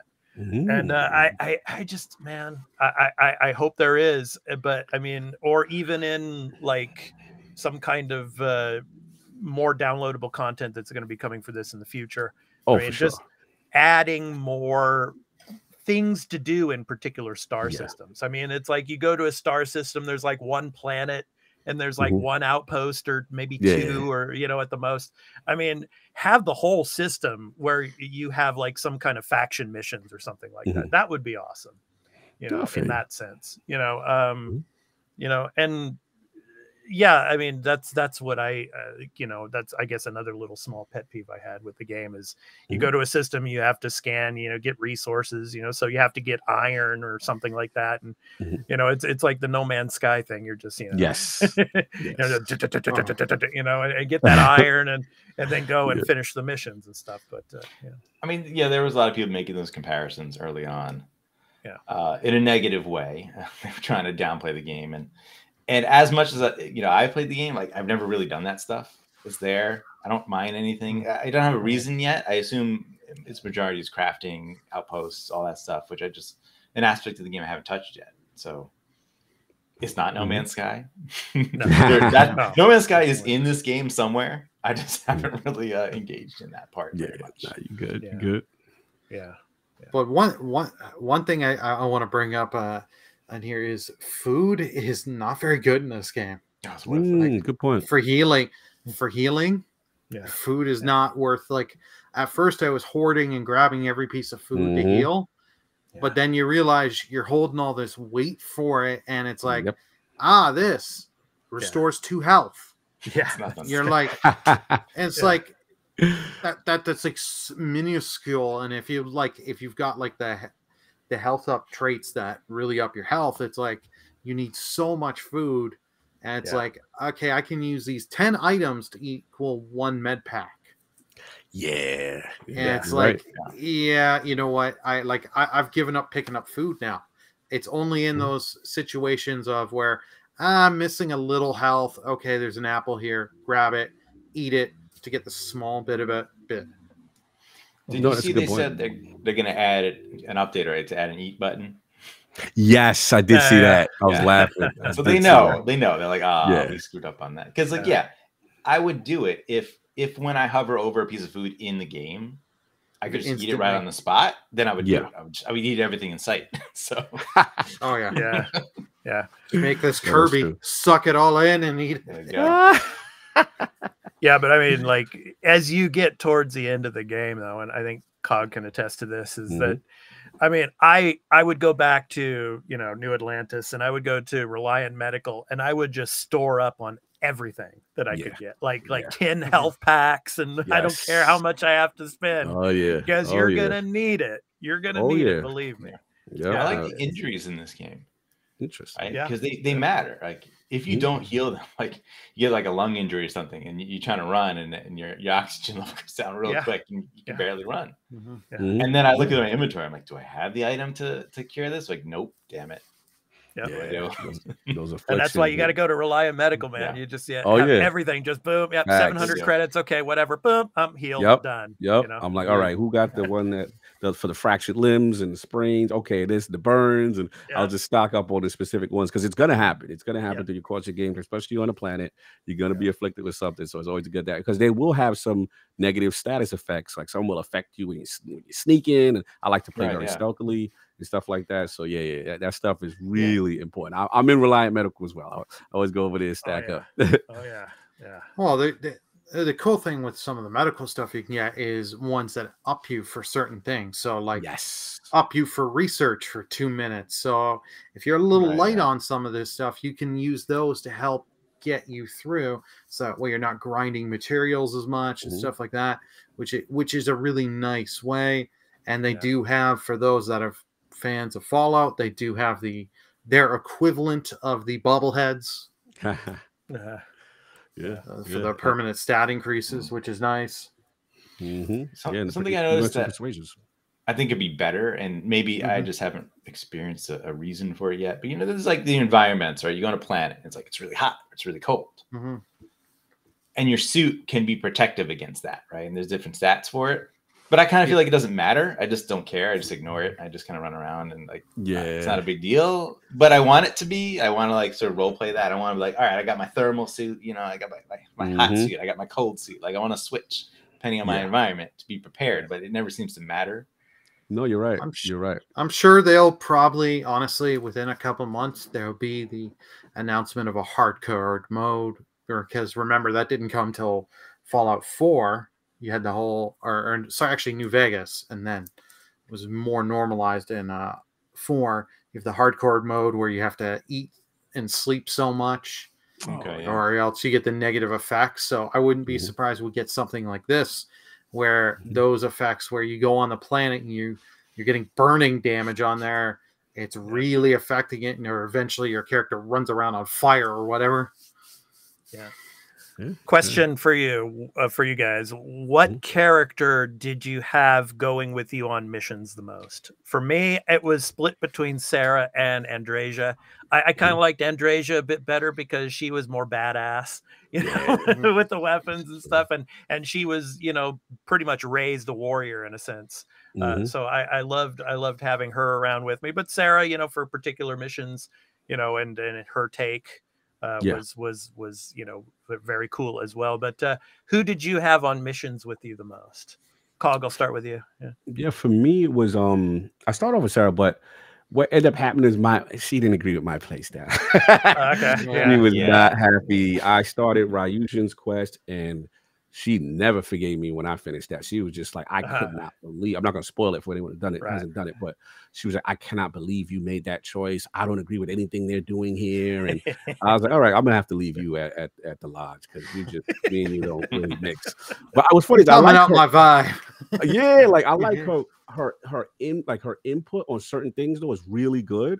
But it's just like, again, my play style. So for me, it was Sam Cole. As soon as I got Sam Cole and then Andraja, because Sam Cole was down for the smoke. He did, like, you know what bothered me was like some companions, like I'm like Burley, like I scavenge a lot.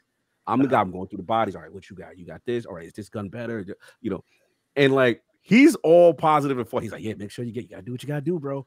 Sam Cole is all about it. You know, the only time Sam Cole got upset at me is I learned I have to leave him at the ship and grab a Doring fan whenever I want to rob ships and I want to do things. You know, you can't bring Sam to. Then he's not about that, right? So I would say that. And then number 2 is Andrasia, because like I will feel that like a lot of in the beginning, the way Starfield starts, a lot of the companions you get are very high moral ground people.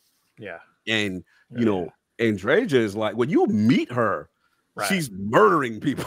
So I'm just like, okay, like, and then I just thought her backstory was so interesting, and then and then I thought what's funny was her is like, I'm the type of person I use the power boost pack, the one that jumps you really high, like you could scale buildings and do all. So like sometimes, you know, you mistime your jump, you kind of land hard, and, you know, you may have a fracture your knee or sprain your ankle, and when I would do that, she would laugh at me. She was like, I'm not going to say anything. I'm going to act like I didn't see that. Like she would do little funny things to me. So those two I had the most fun with. And Vasco is awesome. He's hilarious too. He's awesome. Vasco. Yeah. So what I ended up doing was because I love companions and like I'm trying to do my whole Star Trek thing. I got this big ship and I got like seats like 5+. So I got the trait that allows you to have more crewmates.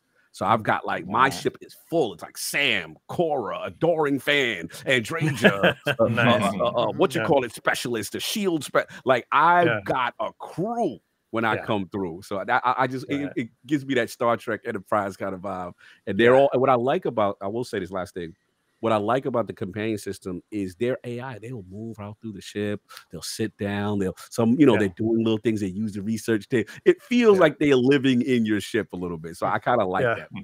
Sandwiches being left on the table and everything. Exactly. They walk around too. Like if you're idling in an area, like, you know, outside of the ship, right? They'll actually walk around a little bit. They don't just stand there like doing nothing. Yeah, I love it. Even again, when I scavenge, last point is like I'll take someone out. I think Sam Cole. And he'll just like, I guess he's like, man, this guy's gonna take every item. So he'll just lean up against the wall and just like watch me just, you know, because if I'm taking a long time, it's like little subtle things I love what they do with the animations. For me, you know, it's like I loved Andrasia and I love Sarah too, but Sarah just so much emotional baggage with her. I mean, it's just like, okay, it's like, all right, you know, it's like we were talking about earlier with the dialogues, you know, just wanted to get through that. So it's like, it's going. She opens up real quick. Yes. She tells you a bit too much. I'm like, I don't know you. Like, wait, stop it. I don't want to know that yet. It's our first mission together. Like the first mission, that flirt option came up. Burley, no. I'll throw it to you, Burley, and then to you, Carl. But Burley, what companion have you had the most in your playthrough? It's a tie between Adoring Fan and Sarah, because I do like that she opens up quick, and then you just for really quickly you get the flirt and a lot of options, and then she would, you know, because I do a persuasion build. So Same. when you're persuading, she's all for that. She's like, wow, you de-escalated that situation quite quickly. Yes. And it's like, yeah, she loves that. And it's like, it's just great to see that. But I will admit she does do a lot quick and just saying stuff, and she will be, I don't know if you should do that. I don't know. It's like, come on, just let me do my thing here. Yeah. Indeed. Carl, how about you? Yeah, I mean, again, I haven't played it as much as I wanted to. And I kind of dabbled a bit around and didn't really, you know, get to have that experience with them sometimes. Because not if you're not doing anything important, they're not really saying that much, right? Yeah. Except for them trying to get you to talk about their feelings. But so yeah, like I like how they kind of forced you to stick with someone for like a little part of the main missions. Right, so you get to know them a little bit. So you know, I stuck with Sarah. I thought for me, I felt a little too long. Then I got to Andreja. I'm like, all right, yes, she's the one, I think. But definitely a fan favorite. But then they got a mission with Barrett, and I was like, okay, Barrett's awesome. Yeah. I really like. At first, I was like, I don't know. He came off weird when he first was like, here's your spaceship, just take it. I'm like, yeah, when you first meet him, good point. Yeah, it was a little weird. I'm like, I don't get this guy. But then later, I'm like, all right, he's cool. I probably want to spend some more time with him. But again, it hasn't been enough with anyone else. Vasco, I barely. He was, you know, because then again, they make you go with Sarah very early. So like Vasco goes off to the side, and like I just didn't decide to take him back. But I do like that he says your name. Yes. So yes, very cool. Yeah. Good stuff, man. Yeah, and I think with a lot of these characters, there's going to be some pretty big, you know, DLC to come later on, like Andreja or with Sarah or whoever you end up with. So, yeah, it should be cool. Yeah, I mean, this game could get wild with that. I mean, and people, people keep saying DLC, but I want to call it expansions. Like, I feel like what they're going to give is going to be large. Like, yes, you know, kind of like your Witcher 3 content, right? Like, I don't think people really call that DLC as much as like an expansion, right? Yeah, no, that's the verbiage they're using. Your Cyberpunk, Phantom Liberty, right? That's an expansion. It's not really DLC in my book. I know there's like, you know, maybe it's semantics, but I see a difference. I see it. It's like they can do some real. I mean, they can do entire planets, you know, as an expansion, right? If you want. Yeah. Oh, yeah. Personally, I want to see them add mechs. I would love that because there was those animated shorts that they did. I don't know if I talked about this on the show, but Kage, if you watch those, in one of those animated shorts, they're talking about the past, and there's the two characters who are piloting mechs, and I was like, oh, come on. Put that in the game. You got to get that in the game. It's part of the lore too, right? When you go, I think if you do the Vanguard mission, and I thought the museum mission thing was excellent. They had like a lore, like whole lore of the game in the museum done excellently. And they talk about that time when, you know, mechs are used and animals are used and things are bit. Oh, I would highly recommend doing the Vanguard quest because it really fills out the story. And then also, if you're a person who, I was struggling because I really like the ship combat, and I was struggling to get into fights, and I was just like, it just wasn't happening. I wasn't able to level up skills. So when you do the Vanguard, there's like a training mission you have to apply, and it counts towards those skills. So I would highly recommend. And then the other thing I would say is once you get you pass the Vanguard, the first mission of the Vanguard mission is awesome. It is without spoiling. This turns into a horror game. And I was just like, Expat know what I'm talking. Expat sound like you did it. Like, bro, I'm telling y'all right now, because I wasn't gonna do the Vanguard. I'm like, Vanguard just sounded boring. I was like, I ain't doing that. You know, I'll do something. It's intense. Yes. Oh, it is. Is it that first? So again, apply, get your pilot license, whatever it is. Do the museum, excellent lore, and then do the first mission when you get to that point and report back to me because I think you are really. I was on the edge of my seat. I was like, what is this game doing? I didn't think this was going to happen in Starfield. And it's really good. I ran into a random, I think it was like a derelict ship or something, where there was some sort of alien type thing going on. Like there was these eggs or things that hatching out of it. There was only one that you ran into on that particular ship because like it was just like a random thing. I was like, oh, there'll be more of this for sure. So maybe that's what it is, but don't tell me. I ain't gonna tell you. But it's amazing. And just one last thing. I mean, about the story in general. I mean, as you progress and as you get closer to the end of this game, you're gonna sit back and think about the ramifications of what's going on in this game and what it has cost to some particular things within our universe and that are close to us. And that's the interesting part. And that's what I loved about this game. I mean, when I got closer to the end, it's like, wow, that happened, Yes. and you're gonna love it. It's really cool. I mean, it's really interesting. So agreed. Yeah, I got the lore behind why Earth is uninhabitable. I thought that was really interesting. Yes. Yeah. I do think I want to say, I don't know if any of you felt this as when I was going farther into the main story quest. I got to a point where I was like, the way I was kind of role playing my character, I'm like, I don't think he'd be into this. I think he'd be involved. Like, this is like beyond the way I thought my character would be living in this universe. I was like, this is up there. I think it'd be like, can I just opt out? I mean, obviously that's the main story, and you can't, right? Yeah. Right. But I just kind of felt like, man, maybe this is too much for like my character, who I thought was just going to be like, I'm like the space hauler guy, like I just want to, get my money, bring goods around, sell stuff, build ships, whatnot. I don't want to get into this whole universe lore. Yeah, no, trust me, I felt the same. It started slow for me, and I didn't do any constellation quests as soon as I got to New Orleans. I started doing other things, and then I was like, all right. People were telling me how good the story was, and I'm like, all right. Because I was playing like a traditional Bethesda game, ooh, squirrel, new quest. Ooh, okay, I'm gonna go over here. Like I'm just doing my own thing. But because again, historically, and I've said this on Duke and LP before. Yeah, historically, we got to be honest. Even as great as Skyrim is, great as Oblivion is, can we really remember what the main quest line and how that played out and what was the finale? They're not known for their main stories being these amazing narratives. Oh, no. Starfield changes that. Starfield changes that. Now, I won't advise people you have to rush and just do only. Some people say, hey, got to do the story, then do anything. I don't advise you to rush. Play at your own pace. Yeah. But I will say this is by far the best main story Bethesda has ever done. Yes. And like Expat said, without spoiling, the best implementation of New Game Plus I have ever seen in a game. Yes. It's very unique what they're doing. It's very ambitious what they're doing.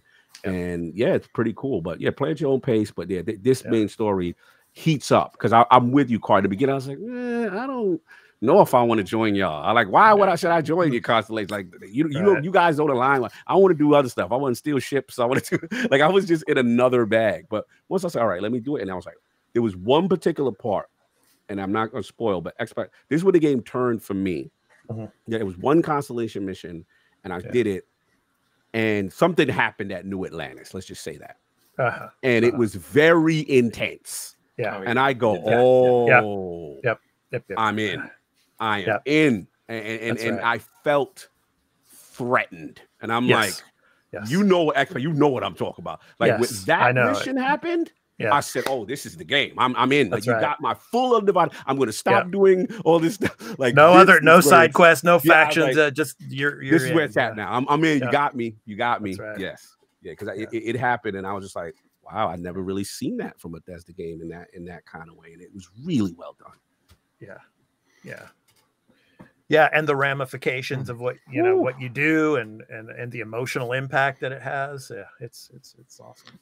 Good stuff. I can't wait to see that, because like you said, the story in these Bethesda games, for most of them, because most of them don't actually have a New Game Plus. It's just your ending. Like, they don't. Okay, you either save the world, or hey, you help this one faction and fall out in pieces in this one small corner. The other rest of the world is gone to shit. So you helped one people, but you're still a piece of shit. You're still a piece of shit. Forget saving the world. I'm gonna go be in Dark Brotherhood. So it is interesting me to see, and I'm really hoping it does live up to that thing of, do my choices matter? Because like in some games it does really matter. It does take effect, and then there are some that it does not. So I'm really curious to see how well this new game plus will live up, because like one of the best, I know Carl's going to agree with me here, is triangle strategy. To go back and you see all your options after you played them out. I love that. I played 2 runs of that game. Yeah, same. It's hard to do more than that. But I made sure to do the golden path. I don't know if you did that. There's like the real ending, right? And it's a bit of a trick to get. You got to look into how to do it. But, well, you got to get that flow chart of the options at like certain chapters. You have to have done this and that. Yeah. Right. Okay. Last question, guys. What percentage would you give Starfield's chances of winning Game of the Year? Oh boy. Okay. I got the number, but what you got? I will go first. I know people are not going to like this, but it's got like a 10%. 10%. Okay.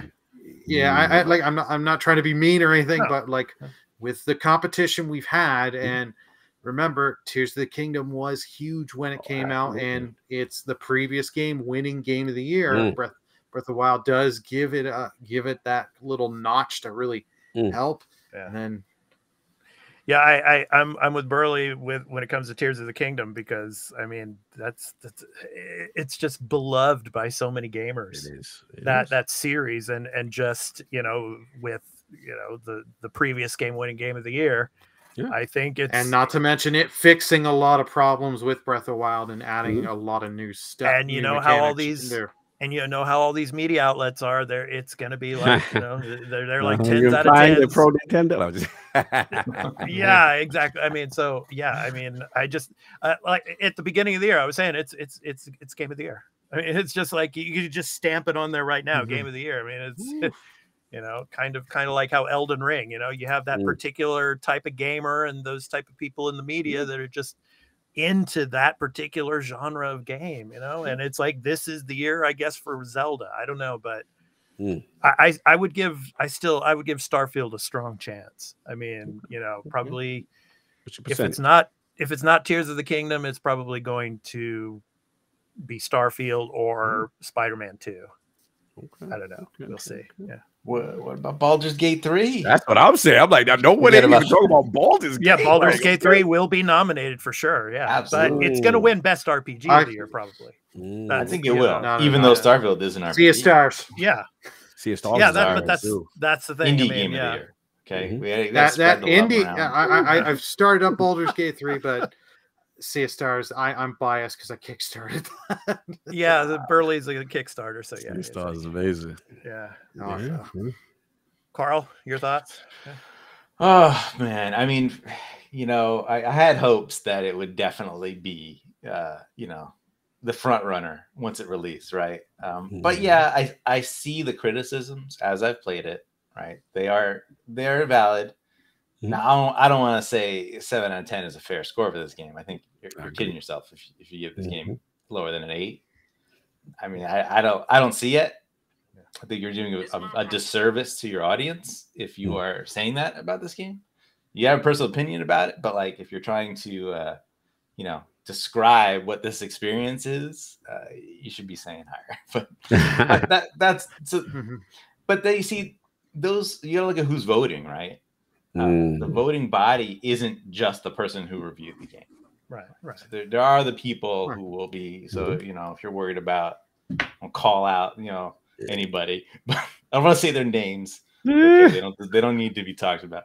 But if you're worried about them saying that they're not going to vote for it because their review score was lower, maybe not, because maybe someone else there who gets a vote is going to vote for it, right? Because people are putting hundreds of hours into this game.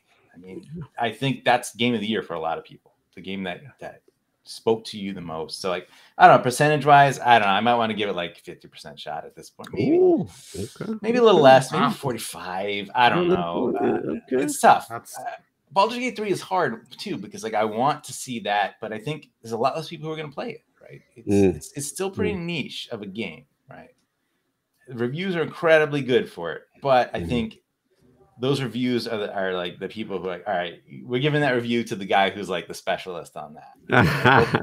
Go play this CRPG over here, and like, oh damn, it's incredible. Oh, okay, damn, okay. Maybe we should have paid a little more attention before that came out, you know. But so I think it's got a good shot, you know. But yeah, it could be Zelda, it could be Spider-Man, Baldur's Gate 3, Starfield. Those are your contenders. No, this is a year, man. This is a year, so competitive. I think at the start of the year, I thought it was a no-brainer. Tears of the Kingdom just had so much of the zeitgeist, and I'm like, all right, Nintendo's back. They got it. Now, in my heart, I knew Starfield was a game for me, and of course, I have a natural bias, sci-fi, Bethesda game. You know, like Carl said, I do understand it's not perfect. It does have some issues. I'm not going to say it's not. My main issue with it's probably like the onboarding, but that just assumes you know everything and how to do everything without kind of explaining to you. So that's my main issue with it.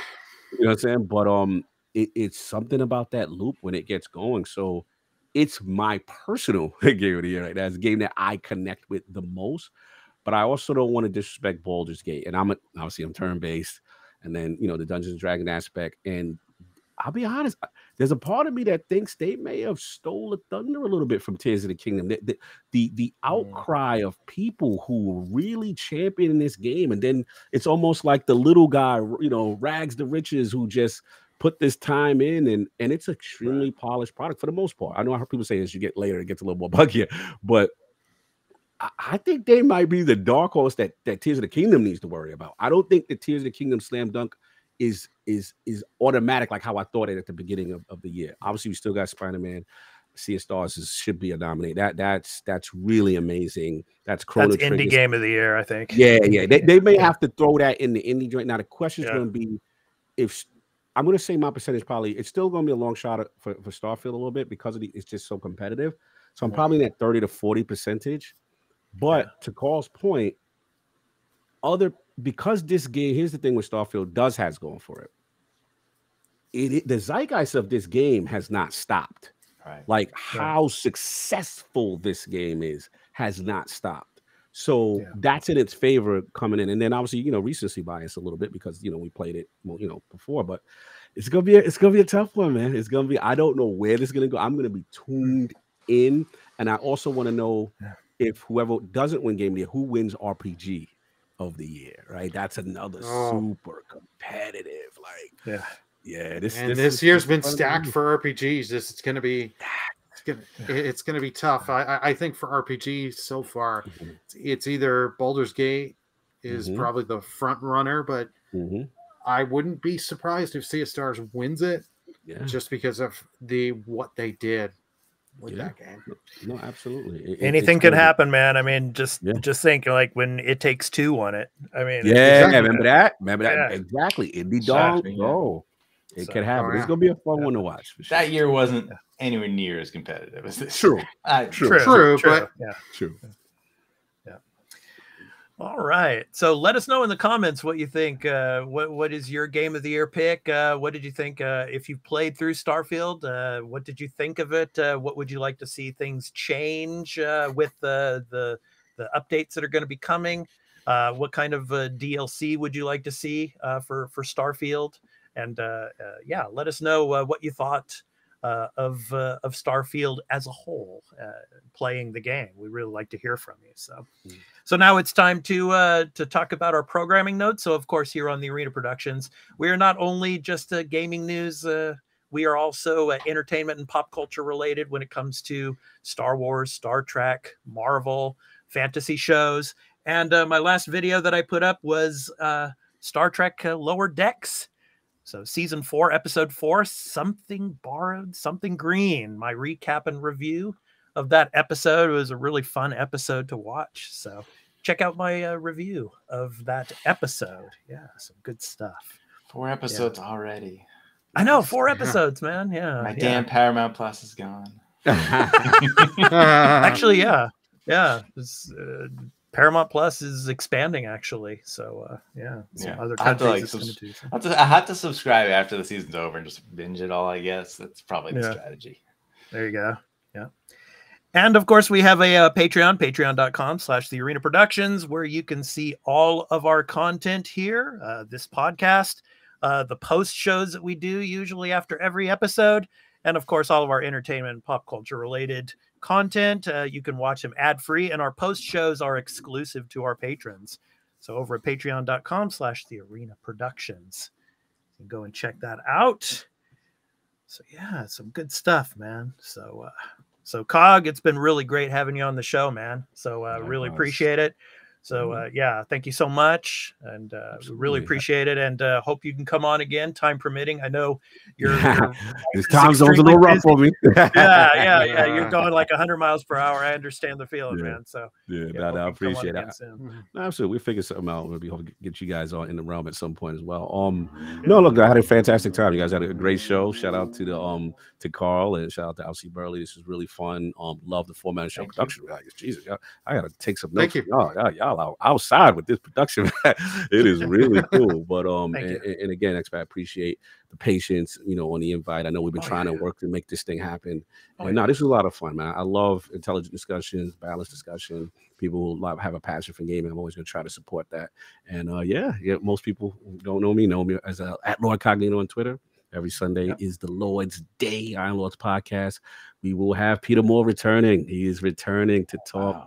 Yeah, we're going to finish up more of his career. We got a little bit more Dreamcast talk, a little bit more 360 talk, but we didn't get into the EA chamber. We didn't get into this man owned a football club at one point, and he also worked at Unity. And I'm very curious to get his input, especially what's been going on with Unity lately. That's the man to talk to when it comes to Unity. So I'm dying to hear his perspective there. And we did an emergency podcast about all the leaks because we didn't want that take away from Peter. So because we had a separate thing there. So if you go check that out, that'd be greatly appreciated. Sundays 1 p.m. Eastern. And then obviously Defining Duke, obviously with Mr. Matty Plays, that should be going up. That's out on Patreon. It should be going up on Sunday to free feeds. And then LordsOfGaming.net. If you guys can support it, if you see the articles, we're out there at Tokyo Game Show. We have some boots on the ground, exactly, and it really means a lot. Oh, thank you. I appreciate I see the link. Thank you. Again, independent website, and just to see the talent that we have and the coverage that we have, we're really, really blessed. So go check that out. We got impressions of Final Fantasy Rebirth, the Persona game, everything that's on the floor. Shout out to Gina and the team, and really, it really means a lot when you guys support. Check out the articles. But thank you for the invite, man. The arena, I was in the realm of the arena and had some fun. There you go, man. Yeah, good stuff. Good stuff. It's great having you, man. And of course, Burley and Carl is my co-hosts. Of course, thank you so much for being with me for this episode and all the other episodes. Really appreciate you being here with me and stuff. So some good stuff, man. All right. So to end our show, we always do an indie recording artist spotlight. So we spotlight a particular indie recording artist, and we do a music outro to end the show. So this week's indie recording artist is the spotlight is on C.K. Martin, thriving amongst the vibrant and diverse music scene in Chicago, Los Angeles, Nashville, and Orlando. Cody has composed music for thousands of independent projects, dozens of short films, and multiple major television works as well, continuing to reach and impact millions of people. The majority of Martin's music revolves around orchestral and cinematic scoring, but he also occasionally composes acoustic, indie, rock, alternative pop, and inspirational movements. From his album titled Scourge. So this has been The Arena, a multi-platform gaming news podcast, episode 146. I've been your host, Expat, along with my co-host, Burley of Burleman Gaming and Turn-Based Carl, and with our very special guest, Lord Cognito. We hope to catch you in the next one. So take care, everyone, and enjoy the outro. Peace out.